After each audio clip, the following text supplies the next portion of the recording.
My name is Katherine Johnson. I'm Director of Educational Strategy and Academic Engagement here at Elsevier. Really delighted to have a discussion here about complete anatomy and sharing the successes of teaching and learning. I am joined by three co-panelists.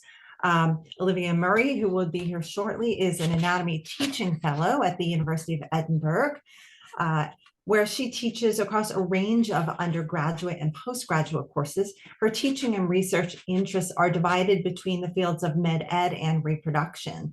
Formerly a midwife, Olivia loves to spend time delving deep into research on reproductive health and is motivated to continuously improve the teaching she delivers by engaging with technology-enhanced learning. Dr. Yasmin Carter is an associate professor of translational anatomy in the Department of Radiology at UMass Chan Medical School in the United States. She focuses on improving education, research, and patient experience for diverse bodies. And Dr. Driscoll, Peter Driscoll, worked as a consultant in emergency medicine for 2 decades before returning to his original discipline of anatomy. After 4 years teaching in St. Andrews in Scotland, he came to UCLan in England, where he has been involved in teaching clinically applied anatomy to undergraduate and postgraduate medical personnel. So welcome to both of you. So I'm excited with some questions, just a few little housekeeping things for our participants. You should see a Q&A button. While we have some prepared questions that we'll be talking through, we welcome your questions, so please use that Q&A button if you do have questions, and we will make sure that we leave time to get to them. So wonderful. Let's start with you, Peter, and welcome Olivia, who is here. We're just getting started. Peter, would you tell us a little bit about your school's curriculum, where and how anatomy is taught, and how your role fits into the curriculum? With pleasure, and welcome everybody. I'm at UCLan, which is in the centre of England, in the north of England, but in the centre of the UK. UCLan is a new medical school, and I'll refer to that issue a few times during my chat today. We currently have a 5-year medical program in the UK, that's standard years, and we have a 2- and 4-year physician associate program, as well as a 4-year dental degree. Now, all of those have anatomy, which the anatomy department is involved in. And over the last few years, I'm going to focus on the medical program for today, but over the last few years, there's been an increased drive for horizontal integration in the preclinical. That means sort of linking with all the other basic sciences. And my role is to facilitate that, but also to try and engineer vertical integration as well, which goes throughout the whole 5-year program. Fantastic, thank you. Welcome, Olivia. Can you tell us a little bit about your school's curriculum and your role there? Yes, absolutely. So in Edinburgh, we are teaching our students primarily in a pre-practical and a lab-based structure. So the pre-practical lecture and a lab-based self-directed environment really is what they do in the lab. We deliver a lecture that kind of summarizes effectively or gives them the basic knowledge they will need to get something from the lab, and then they do an awful lot of constructing their own knowledge within the lab itself. So it's supported self-directed. They are given a worksheet really, and they go around the lab, look at the different pro sections, and then try and answer the questions that they have presented in front of them. But there are also a handful of staff on hand for them to be able to ask any questions to. And as a member of staff, you spend quite a lot of your time actually teaching, because there are a number of different students who will ask you questions. They usually form small groups themselves. So it becomes a bit of a small group teaching environment for them. There's no introductory, this is what you need to learn in the lab today, or this is what you need to take home. It's very much self-directed. They come in, they say hello, and they get right to business. But what they do there is built upon a pre-practical lecture that they will have delivered beforehand. We have then a MSc student program, a master's program, which do dissection. So they do all dissection themselves, and that's almost entirely self-directed as well. Wonderful, thank you for sharing. And Dr. Carter. Hello, everyone. So at UMass Chan Medical School, we have a graduate school of nursing. We have some allied health programs, and of course, we have the state's medical school. So interestingly, we just moved from the traditional 2+2, 2 years of preclinical, 2 years of postclinical curriculum into an 18-month preclinical curriculum and a 2.5-year clinical curriculum. And we just started that this year, so that's big for us. It is a spiral curriculum, so it aims to longitudinally thread anatomy through pretty much all of the work that we do. We do that through what could probably be described as a systematic regional approach, or a regional systematic approach, because we teach systems. So we teach things like the musculoskeletal system, but within that block, we then divide it up into regions like upper and lower limbs. So still essentially teaching our anatomy in a bit of a regional way. A lot of my personal work within the curriculum focuses on how we talk about and treat diverse bodies. So everything from particularly looking at the female body, but also disabled bodies, overweight bodies, the experience of all humans as they travel through our healthcare systems. Thank you for sharing. All right, I'm going to mix the order up a little bit, and I'm going to go to Olivia this time. Can you tell us, how did you first get started using complete anatomy when you decided to incorporate it into your teaching, and how has that evolved? And you're muted. There you go. I'll be totally honest with you. I first started using complete anatomy as a student. I did a master's program 5 years ago, and complete anatomy was not in its infancy, but it was a much smaller product then.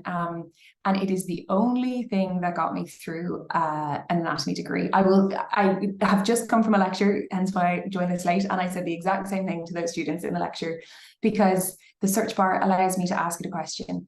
It allowed me to create images that were bespoke to what I needed, rather than trying to find a textbook image that had kind of 9,000 other structures, or what seems like 9,000 other structures when you don't know them. And that is what I use it a lot for, is for making bespoke images to create a focus, to create an image that has just what I want somebody to concentrate on, not that I don't want them to look at all of the other things in it, but because we teach preclinical students, we are often teaching the very foundations of knowledge. It is new information. Additionally, for our master's program students, some of them have no anatomy knowledge before. So I need an image with 12 ribs on it, and that's it. Maybe the vertebrae, and maybe the sternum that has ever so slightly been faded, just to create a really basic structure so that they can build upon it themselves. And then also introducing that allows them to go and use it themselves. When we introduce it in the classroom, they're more likely to turn to it thereafter. Thank you for sharing. We'll do a little bit of a slight pivot in our question here, and start with Yasmin. In our preparation for this webinar, we talked about really concrete uses of complete anatomy in the curriculum. And I'd love to invite you, Dr. Carter, to share as a start how you are concretely integrating complete anatomy into the teaching that you're doing at UMass. Sure, absolutely. So, how I got started with complete anatomy was very early in the beginning. And for me, I just think I spent half my time in the beginning going, oh, that's so cool. And so that really became kind of the key for everything that I've done. So I wanted to just show you a few slides here. So one of the biggest things I think we all know that we have a problem with is learner engagement. Like, you have to have lectures that are practically the Discovery Channel. You got to be high energy. You got to drink your coffee. And so one of the things that I've really done is build in little videos, little basically GIFs into my lectures that really just kind of keep things moving. They're 3-dimensional. They help get learners engaged. And they sort of allow us to hit up some of those really foundational concepts a little bit easier. It's also really great for when I want to talk through a concept. I kind of have this playing in the background, and I'm a talker with my hands. So I always used to be like, there's a tubercle here and the tubercle here, and something runs in the middle. And now, thank goodness, that students don't have to just rely on what my hands are doing. I can have a video like this, really kind of interactively explaining this principle that I wanted to get through to them.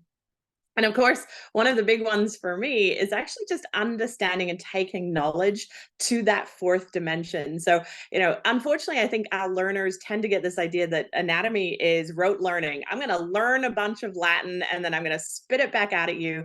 And they don't recognize that this is going to be how the human body works. And so we all have an image like this. But for me, then being able to take that to another level and say, okay, what do I mean when I say plantar flexion? What do I mean when I say dorsiflexion? And so I really think, this is very, very useful for learner engagement, for basic concepts, for four-dimensionality.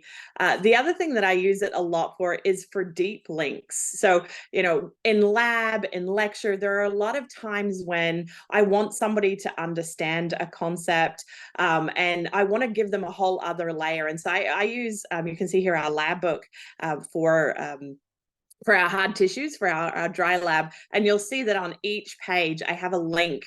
And when they click on this, their own app opens and a screen opens up with only the things that I want them to see. And that's really great because, we all have a favorite textbook image, that one that is amazing, but it has 400,000 labels and the learners freak out about it, right? And they're like, do I need to know all of this? So I can be like, no, here is this complete anatomy screen with only the things that you need to know. So I just wanted to show a few of those for you.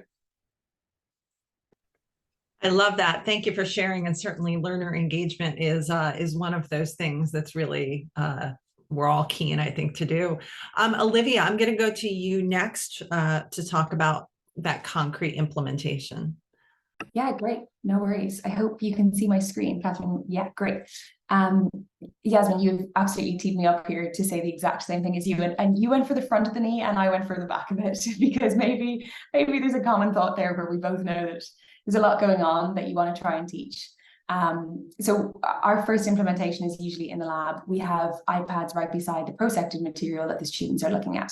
Prosections have no labels on them, but thankfully, Complete Anatomy does. So what I will normally do is create a screen that mirrors the cadaveric material, and we can then open that up and have it right open for the students to use, or we just open Complete Anatomy. I don't necessarily need to concentrate their focus, but we get a bit of cognitive overload when we don't do that. So I can often create a screen that will provide focus for it. Here you can see I've included three labels for, so we're providing context obviously with the 3 bony labels, and then 4 tendons or ligaments that are included that I want them to really look at. Let me flick through. I often mirror the prosection that we have on the table in order to make it look exactly like it and make that information really relatable from one area to the next. And then what we can do is they can use the screen that is made to really look at an awful lot of things. Select the muscle itself, that top right image that you can see there, just to look at that one muscle in isolation, because we all know, and we've all been there, digging into a specimen, being like, I can't see what's behind that. Where does that go? I can't see it. But the isolate feature works really nicely in Complete Anatomy, so they can just look at that individually. Also, things like origin and insertion maps, that top left image, they have that information at their fingertips on the iPad beside them, as well as, Yasmin, as you have done here, the muscle motion that comes with being able to look at those specimens. So from one screen that I have made, really small input of my time, it really opens up the door for them to do lots of different things. Then lastly, we might also do something like this, which is putting a clinical image alongside a specimen. So in this screen, the specimen, or the model is mirroring what's in the specimen, and then a few applied clinical questions that kind of elevate the content, ask a student to do a little bit more, but also very much focuses their mind on what I'm trying to teach them. Terrific. What a great segue to Dr. Driscoll. Peter, do you want to tell us a little bit about what you're doing there with the Complete Anatomy at UConn? And you are muted, but we can see your screen.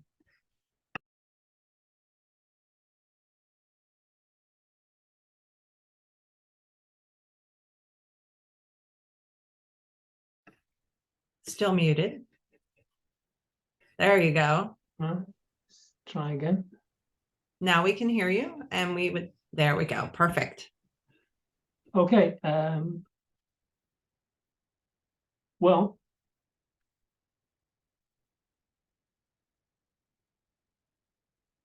Hopefully you can see 4 images. Excellent.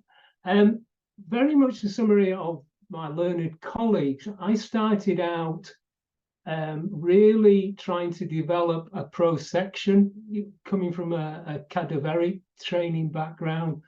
So I could spend time developing particular bespoke views which I felt were relevant. So looking at the borderline between the middle and posterior cranial fossa. We've looked at the knee as well, but looking at particular views and trying to think into the future about laparoscopic views. Looking also at students who are then practicing with intubation. So we got the oral cavity and the pharynx, and looking at how I can make that a bit more relevant. And then when talking to people and going on to talk about hernias, is looking at the relationship between femoral canals and inguinal canals. So you can see taking elements and clipping it into an even bigger teaching session becomes particularly important when we start looking later on in the medical program. So that was at my start. Then I began to realize that I can start combining things. So here I've got the surface anatomy, and I'm looking at obviously the borders of the heart. Very easily, I can then strip the structures away to look at the borders. I can label those borders, and that's all pretty standard. But what I can then do is overlay it with images. Now, images is one of the ways the clinician is going to live their anatomy every day. They're not going to look at pro-sections unless they're an orthopedic surgeon or whatever. So it's looking at how we meld together complete anatomy, cadaveric work, which has been eloquently discussed, but also coming onto images. So we've got a vertically integrated imaging strategy, and a key element of that is CT scans. So very early on, we looking at pro-sections and how the pro-sections compare with coronal views and axial views, because we're trying to build up this 3D concept, this stereoscopic knowledge, which is a bit difficult, particularly for certain groups of students. So this is going step by step. So from that, something which they can relate to either in the cadaveric lab or the models, then we put CT axial slices. So they're beginning to see those same pro-sections in axial views as CT. So the transition here is obviously going from color to black and white and trying to discern different grayness, and then building up gradually till we get to the whole point of doing an interpretation of a full CT scan, which really starts playing on the 3D concept for the student. Now, it doesn't stop there, because one of the other imaging modalities which students are going to learn right from the off is ultrasound. And one of the problems is trying to work out orientation. It's difficult enough on CT, but when we look at echo, it can be very difficult. So this is what you can do in a very simplistic way with complete anatomy. We can look at the surface anatomy, we can look at the position of the probe, we can strip that away and then look at how the beam goes through and what structures it will do. And then by simple stop motion, you can actually then move the heart to actually produce this orientation, which the person will get when they're looking at a 4-chamber view. Thank you very much, Yutan. You couldn't hear me gasp excitedly, but I really love this use of complete anatomy to make it really clinically relevant. We do have some questions, which I promised that we will get to. I think it would be really interesting to talk for a moment about what the greatest challenge you had in incorporating clinical anatomy into your teaching was. I think that it may feel to some people like there's a bit of a barrier of entry with technology. Peter, do you want to start, and we'll go backwards today for this question? Greatest challenge? Well, the biggest challenge I've got is trying to demonstrate to people the relevance of anatomy in clinical practice. And that means working hand in glove with the clinicians and working out what they think is important. So that will be different from the gastroenterologist, it will be from the neurologist, etc. And my job is to then figure out what is the best way of teaching that. Now, complete anatomy is often, not always, but it's often an element in that teaching package. Now, the reason for that, it is something which the students can take with them to the bedside, because it's portable. And it becomes even more important or more relevant if they've been taught how to use complete anatomy beforehand. So as Olivia and as Yasmin have talked about very eloquently, it's that early training which these experts provide enables the students to become engaged. So the student, and again, picking up something which Olivia mentioned, is they become in charge of their own learning. They identify what anatomy they need to know, and they have that resource which is provided. So that's one element. Now, another element, I'm just going to share my screen. Dare I share my screen again? Who knows? I'll try. The other element is to look at blended learning. And as Yasmin has described, it's putting together a package of knowledge which they need. And the package I'm going to demonstrate are the ones which we've put together for students throughout the 5-year program, so they can access it at different times. So there's ones on thoracic imaging, there's one on shock and pericardium. Now, the thing about clinical practice, and I know you're all experts on this, is that you don't just require anatomical knowledge, you require a whole raft of knowledge and you blend it together. Now, these packages are trying to do that. And in the same way, we're trying to sort of encourage self-efficacy and self-directed learning, but we're still very much in an early stage of that. So if I don't know if you're able to see this, but I will. If we're seeing start course shock, is that what we're looking at? Yeah, excellent. All right, so you can see that. Yes.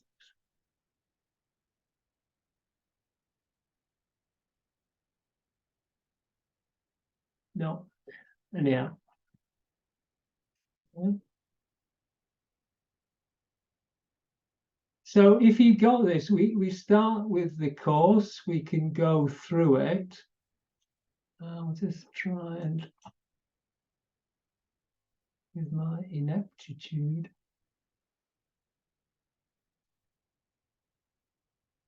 Apologies.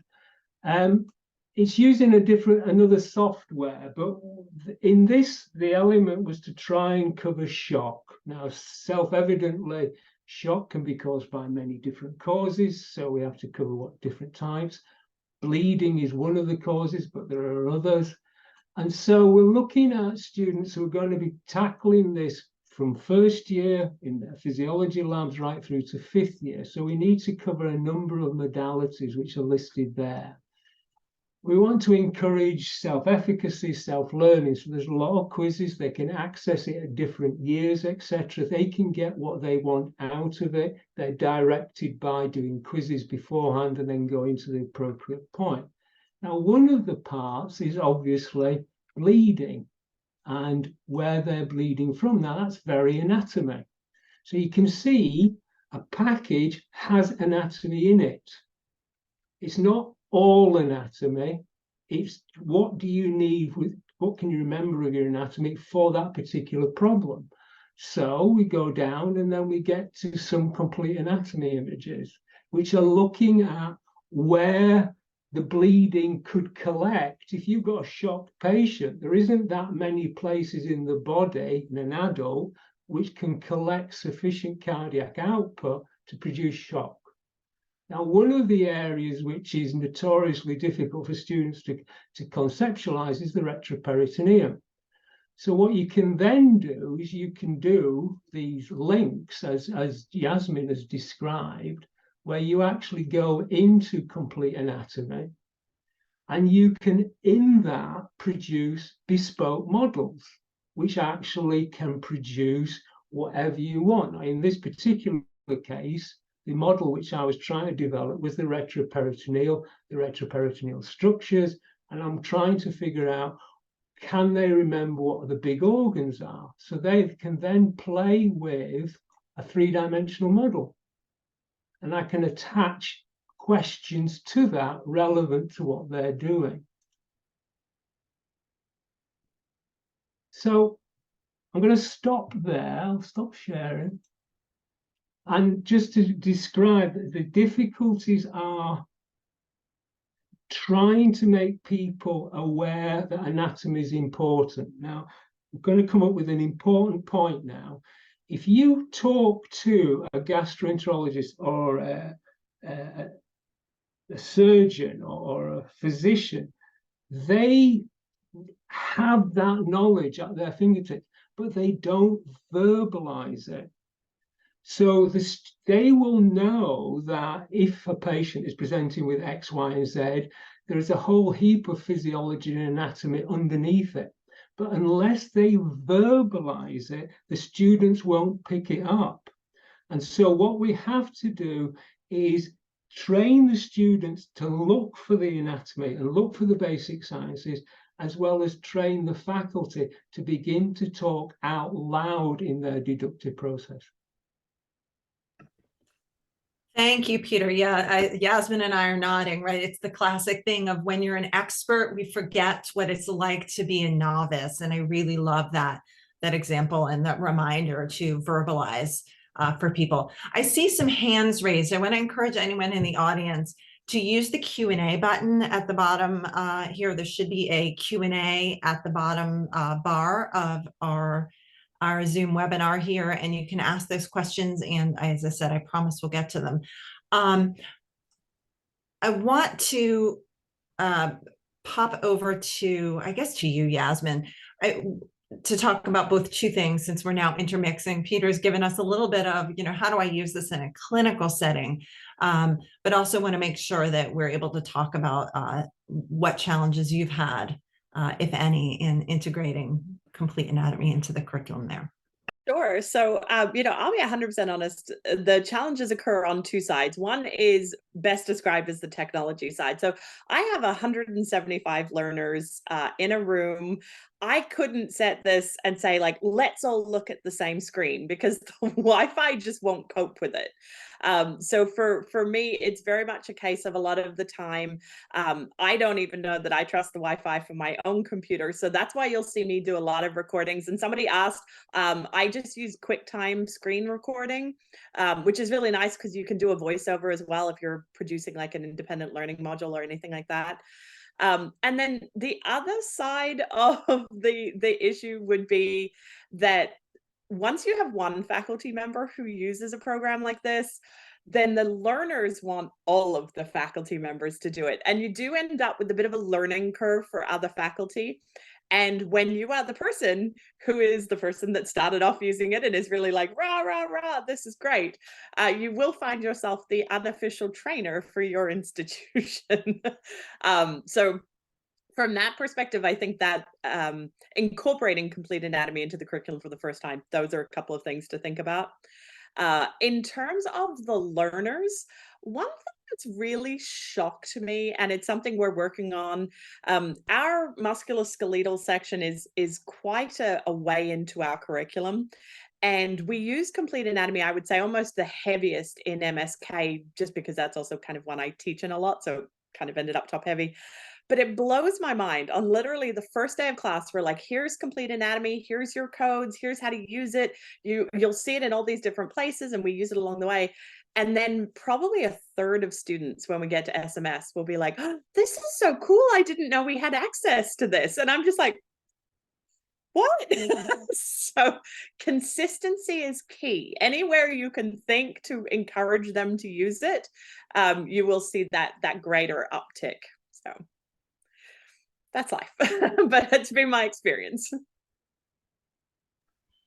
Fair enough. Olivia, do you want to add anything there? Yeah, one really brief thing to add to that is obviously there's a time commitment that comes with creating resources, especially when it's on a new technology. We all have bucket loads of slides, and I'm like, just take out the slides again this year. But actually what we really want to do is create something that is more interactive, more innovative, and is probably better for our students to learn from. Complete Anatomy takes a while to make those screens sometimes, and it takes a while to start from scratch. But what I found hugely beneficial and has really helped me overcome that is the Gray's Anatomy Atlas screens. So the ones that mirror Gray's Anatomy, if you clicking on Atlas in the hub, the Educator Hub will get you there. And I mean, I scroll down, there's usually something that I need or something close enough to what I need that I will then just open the screen, press the little X button at the top, and then I have almost a ready-made, whether that's for my pro section or for a lecture slide. Take away any labels I don't want, add in any labels I do. Maybe I clear all the labels and then I just put in the ones that I need. But it's so much more useful than starting with I'll add bones, I'll add arteries, I'll add muscles, or whatever that is, because there are already those resources made that are not necessarily always perfect. Some of them are, but more often than not, I find myself making small adjustments to them, which is so much more time efficient than if I had to start from scratch for every slide. Thank you. That's a great tip, and I hope that we'll come back to that again in just a few minutes. So, Peter, you've spoken about using Complete Anatomy to teach clinical concepts. I mean, I'm curious if we can collectively talk for a few minutes about if they're really, certainly in a spiral curriculum, I think there's less difference. There's less of a hard line, right, between the basic science curriculum and the clinical curriculum as we move there, but recognizing that not all of the world or even all of the United States or all of the UK is in these horizontally and vertically integrated curriculum.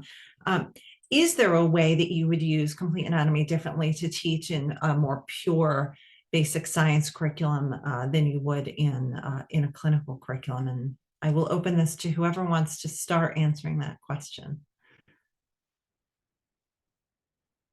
Peter, you're muted. Yeah, I can kick Okay. off. There are differences, but I'm going to quickly whistle stop through my perception of those differences. In both cases, both preclinical and clinical years, I start off with a hook. And my hook is to start off usually with a clinical case. So in the first year, it's got to be relevant, it's got to be very quick, it's got to be immediately accessible. So this is a brutal picture, and I apologize for that, but it has an immediacy for a medical student, and that is, what's the relationship between that knife and the structures which lie underneath it? And so that's the start of the question. It's the link of surface anatomy with underlying structures. And that's the aim of that particular teaching session for those first years. But we can add to it, because we can look at the knife with different angles, and from that work out what structures are going to be damaged. So we've got a hook, we've got their attention. We then go through the list of the structures and we get back to the original case, which is what are the list of the structures which could be damaged. In second year, they've moved on. They've got some more physiology knowledge. They're a bit more appreciative of the ECGs. Now, this ECG, I'm not going to insult you, but basically is showing an anterior left infarct. Underneath it, you can see a car, which is smashed. Now, the question is what's the relationship between those two? Now, it could be that the person's had a heart attack and crashed the car. That's one reason. The second reason is they crashed the car and they've damaged their heart. The question is, which part of their heart has been damaged, and from that, which artery has been damaged? When we move on to the clinical years, the hook is still used, but we're moving into these parameters of what applied anatomy is used for. It's used for diagnosis, it's used for examination, it's used for procedures, and it's used for interpretation of images. Now, what you're seeing here is a classroom from by coincidence what Yasmin was talking about, an MSK teaching for fourth years. These are the the penultimate year in the UK setup. And they're given a clinical case, which they have to disaggregate. And one of the elements of that is going to be anatomy.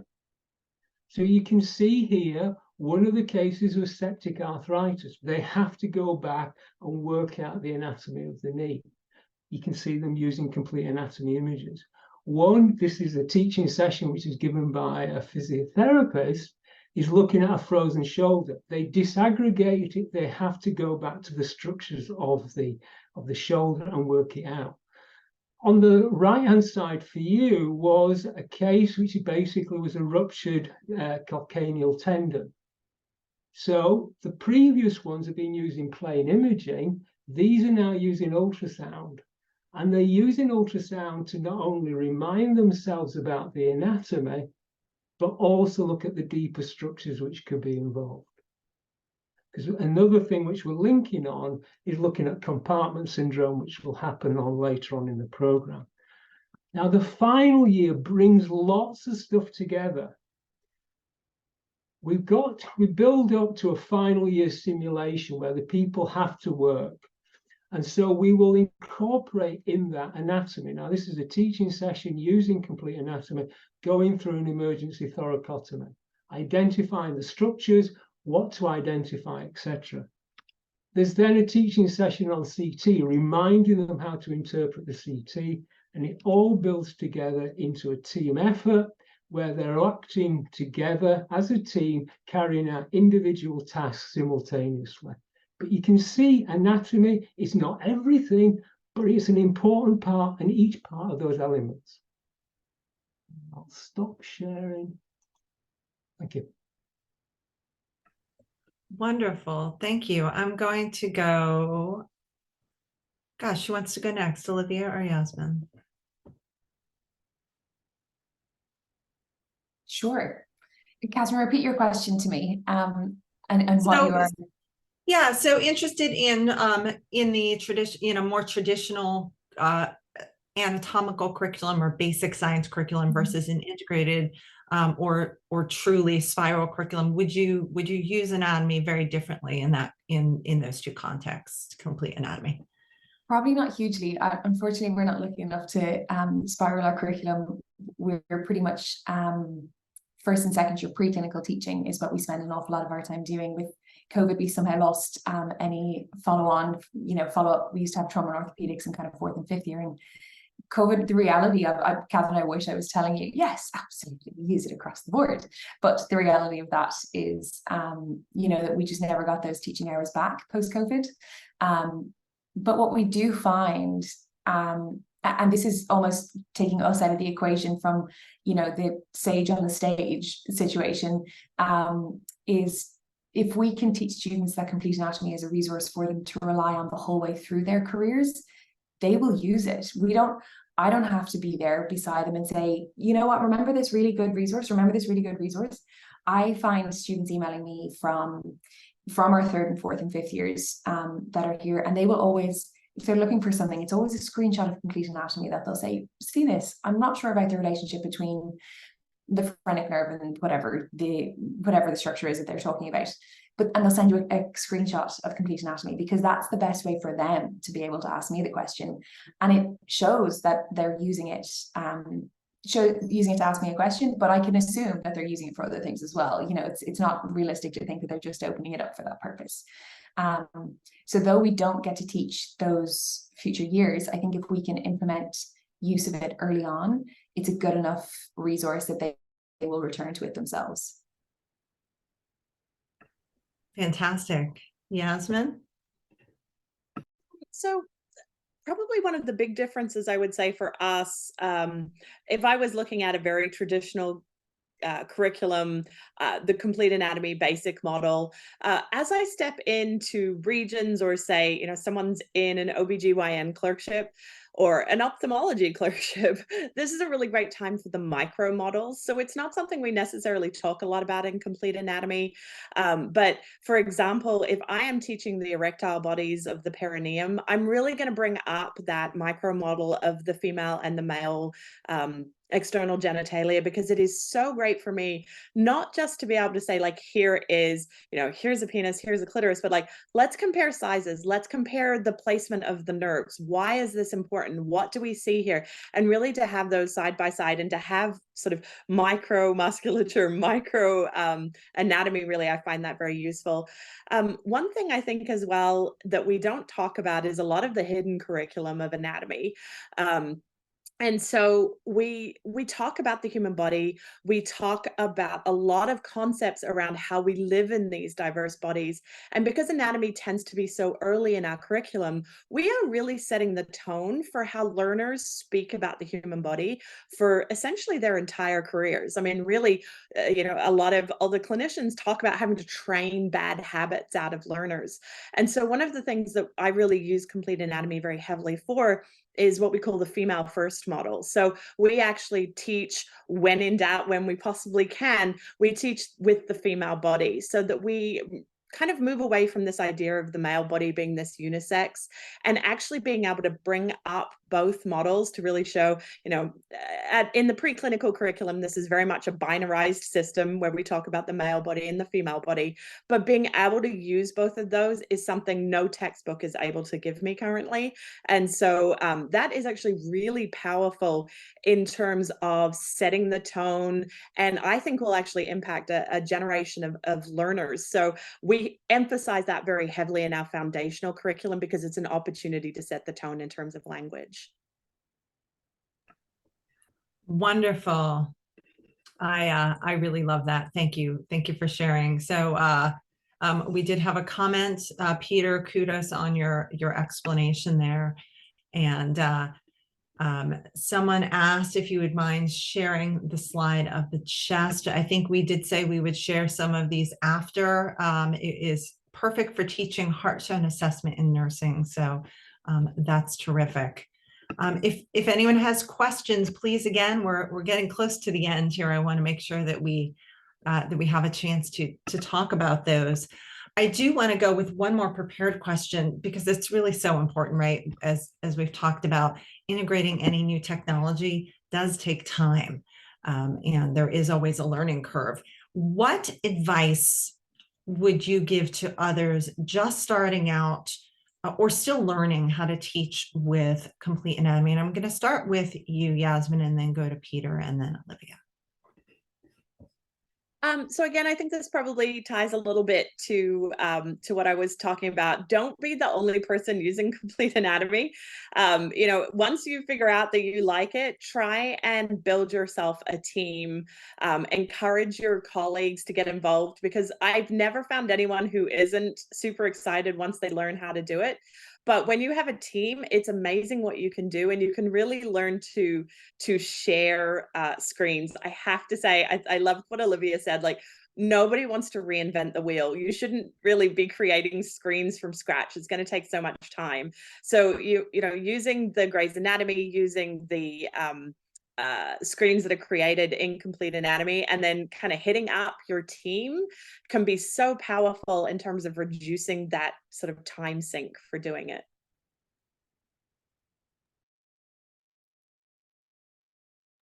Peter? The big thing for me is really be clear about your learning objectives and figure out what is the customer, the student, or whoever you're teaching, what do you want them to have at the end of that session? And then work out the best route to achieve that. Now, part of that route will be facilitated by complete anatomy, but it's rarely a panacea. And so don't start off with, I have this tool, and therefore everything is going to be focused on that tool. You're educators. You know where you want your students to be at the end, and then from that, work out how complete anatomy can help. And I'll give you 2 tips. If you're going to do a process like a dissection or whatever, have banker screen saved images on your computer, because as God made little green apples, it will all go wrong. And you need to be able to quickly get back to a resource because you're fighting against time. And that becomes incredibly important if you're teaching off campus, such as in hospitals, in other clinical areas. They may not have access, internet access, etc. So your laptop, whatever you're using, has to have either access or the images you need to rely on. So don't assume the internet is in existence. It may be in North America, but there are whole chunks of the UK, wherever I walk, it always goes down. Thank you very much. Thank you. Yeah, and Yasmin, I think you said something similar, right? That sometimes Wi-Fi is a little sketchy, so having a backup is good. Olivia, what advice would you give?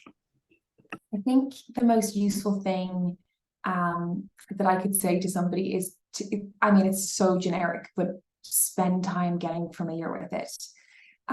There are so many things that complete anatomy can do. Even just in the little text box on the top left of the screen, when you click on a structure, like that already has so much information hidden in it. And you know, you need to know that you need to scroll across there to see 10 different icons that give you motion and origin insertion and arterial supply. And just because you click on a muscle and that menu comes up as something, it's different when you click an artery and that menu comes up as something else. So I think it's a bit of an equivalent to what you say, Yasmin, is, you know, students come in like 3 months later being like, oh, that's so cool. And you're like, guys, it was there all the time, you know. And as an educator, what you want to make sure is that you're recommending something that you are very familiar with, but you will get so much more out of it if you know what it does. And that also comes from content creation, because you can sit there, open up the app and start making screens and, you know, spend 2 days making screens. And then after those 2 days, find the Gray's Atlas, you know, and go, oh.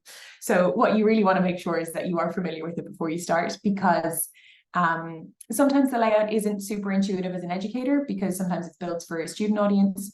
And as an educator, you really just need to spend a little bit of time making sure you're familiar with what's going on there to get the most out of it. Terrific. That is a great tip. And yeah, certainly students, as a lifelong learner myself, I think it's really helpful to be reminded continuously of what resources we have available. Certainly students are really overwhelmed.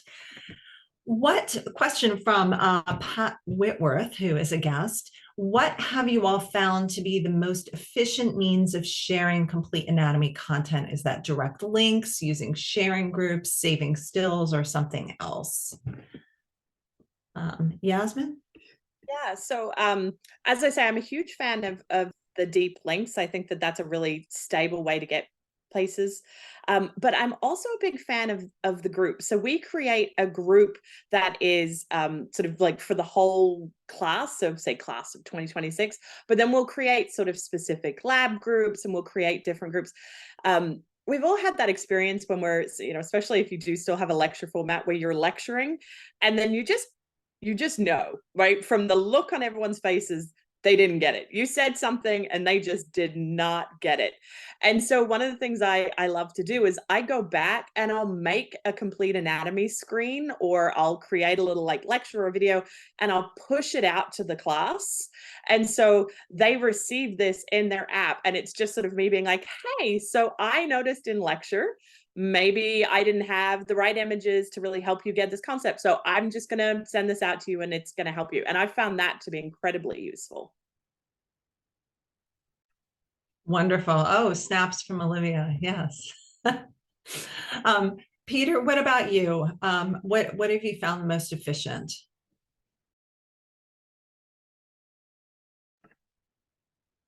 You're going to have to unmute.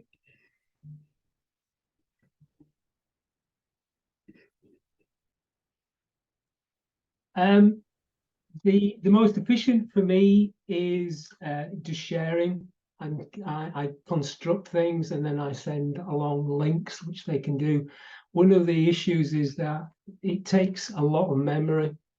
So you need to have a resource such as the cloud address or whatever, and you can send it through. So I totally agree with Yasmin. You can make it very bespoke, but as Olivia says, it will eat up time. Suddenly your weekends just disappear like morning mist. And then if you become completely obsessional, you really want to get that image absolutely perfect, another week of your life will disappear. So just be aware of it. It is very addictive. A good addiction, I hope. Olivia. Oh, absolutely. I sometimes say I just came from an introductory lecture and I said, if you find yourself there on Complete Anatomy, on whatever resource it is that you're using, I mean, even YouTube at 7 o'clock on a Friday evening, like close the laptop, call your friends, that's because we've all been there. We've all been there. We do a lot of deep links in lecture slides, because one of the things that we are challenged by the university is to be as accessible as possible. So that the resources that we provide are accessible to students with diverse learning needs. And so providing deep links in a lecture slide, quite often the lecture slide will either include screenshots or exported images from the teaching. If I'm teaching purely off the app, I'll just export each of the individual images, because I will arrange the labels to move the model as I need to. And then also include a deep link to that screen, because that will mean that a student who has a visual learning need might be able to be catered for by the screen itself with the exported images, or using the app. So I want to make sure that everybody who we are talking to has an opportunity, or who we're teaching has an opportunity to get the resource that best suits them. Wonderful. Thank you for bringing that up. That really is also a very important consideration. So with our last few moments together, can you share any tips for educators or programs who are creating a curriculum by totally anew from scratch, which I think is actually easier than the other version, which is a major curriculum revision, right? So much easier to build anew than to turn the Titanic. But any advice for those major curricula reforms? Peter.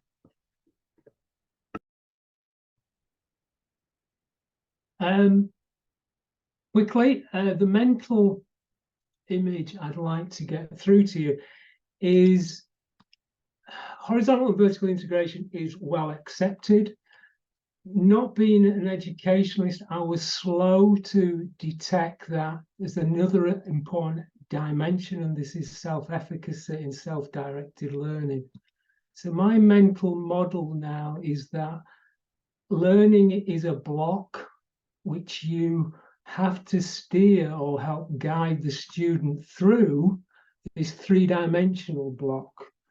And we've alluded to this in several times already by all the speakers, is how do you help guide them through it? Now, there are many different ways. Now, that block is lasting 5 years in a UK undergraduate program.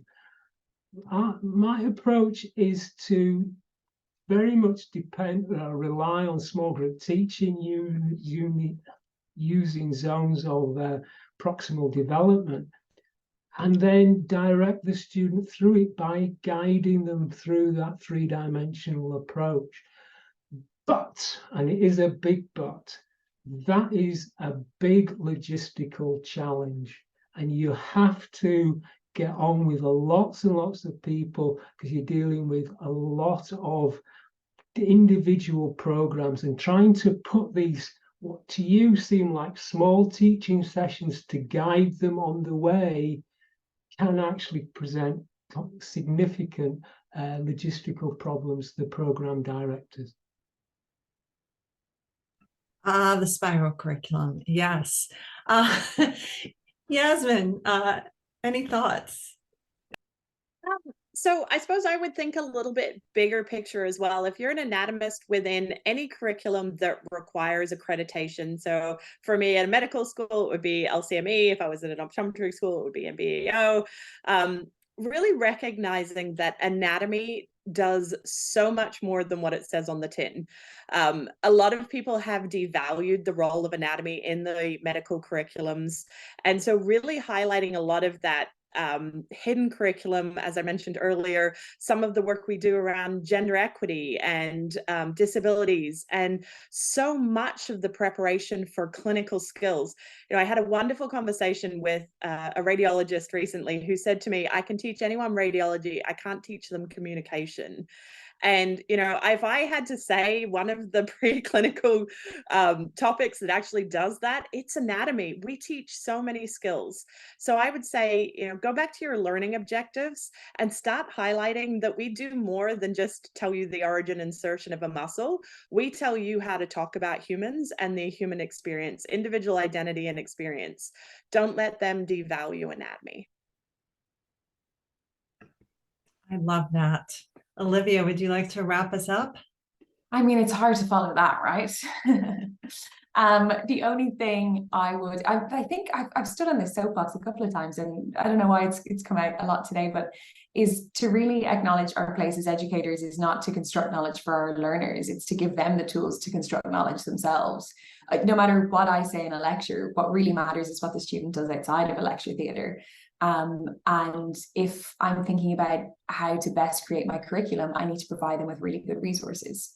And I think using Complete Anatomy as a recommended resource, it doesn't have to be a textbook. We are gone beyond the age where your resource list has to just be textbooks. You know, Complete Anatomy has the right information, and it gives students an opportunity to learn in a really engaged, self-directed manner. It's something that as the educator, it's done half of my job for me, because my students will engage with it because it is a really good resource. It doesn't need me to sit there and be like, you know, that old age image of saying, this is what you're supposed to learn, standing over them. I don't have to do that anymore. So if you're starting a curriculum from scratch, it's I think it's using it as a resource that you use to teach, but also engaging students with it as something that they can construct their own learning on as well is really important. Wonderful. What a great wrap up. I have really enjoyed learning from the three of you this morning. Thank you so much for your time. Thank you for all the participants for joining us as well and taking an hour out of your day to learn with us. We will indeed be emailing a recording of this session, along with, if you have questions about really concrete things that we've talked about today, how to use a deep link, we will do our best to answer those and share resources around those as well. So thank you to the three of you, and we appreciate your time. Have a wonderful day, everyone. Thank you, Catherine. Thank you very much.